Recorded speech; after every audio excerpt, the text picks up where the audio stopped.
On the evening of January 2nd, 2006, around 7 p.m., Trinco was calm as usual.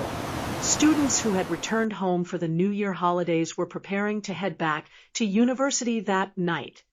As they often did, they stood with friends near the Gandhi statue, talking and laughing, but the Sri Lankan military had already planned to create chaos.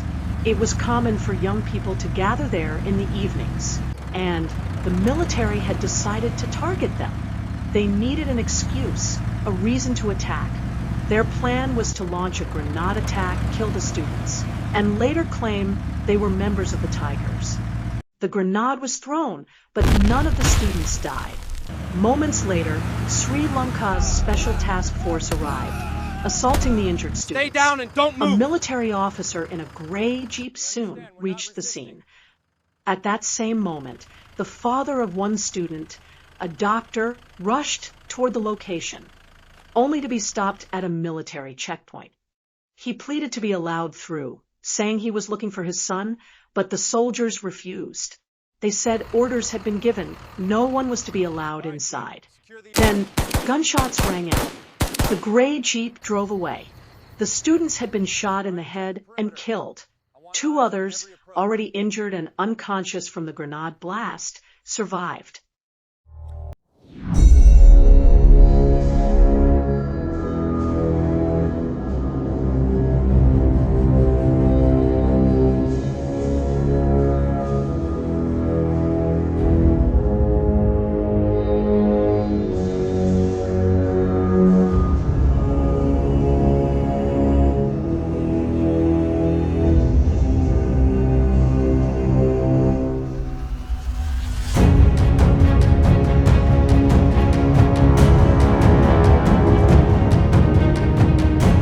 I challenge the case. That is for the lesson for the Sri Lankan forces or others. In Sri Lanka, I can't challenge the case, I can't flash anything. You know why? Who is the lawyer appear my case in Trinco? He's got a life threat. I think what's important for all of us is that we can't let what happened in Sri Lanka ever happen again. There was a deliberate cover-up because the government said that the students had been killed by a grenade explosion. But actually, if you had seen the bodies in the morgue, you could see clearly that they had been shot through the back of the head. And really that's why they were blocking... the photos. Immediately I'll catch the photos. The first body is my son's body. Everybody is the head injured. Here entering is very small hall. And out is very big hall. That is recently very close firing. 5 days shot my son. They must tell the truth. He is not a guilty person. He is an innocent person. He was an innocent one. So they must answer.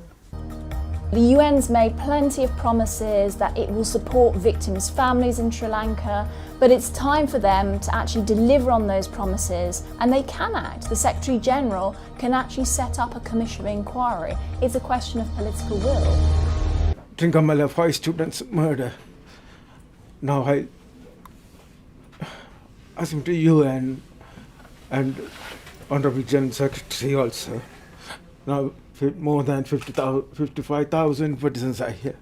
I want international inquiry and I want to get a good judgment for my son's criminal, brutal murder. That's only my Elbeki. This is the last try.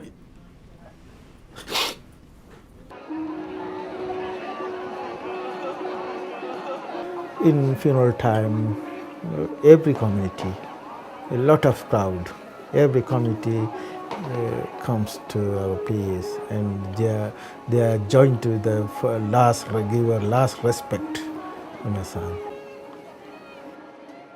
He is the very good table tennis player and his shots are very powerful shots. A lot of time I play with my son.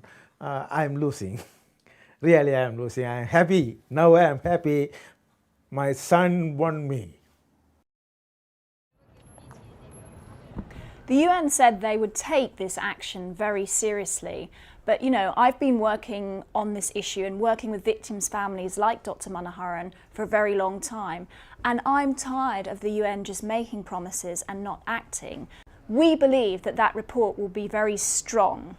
But our concern is that perhaps the UN will just bury this report. I want people to ask their governments to actually get a copy of this report so that it's not just lost in the UN system. People need to be able to read it and see the scale and gravity of what happened in Sri Lanka. This isn't the end of the campaign.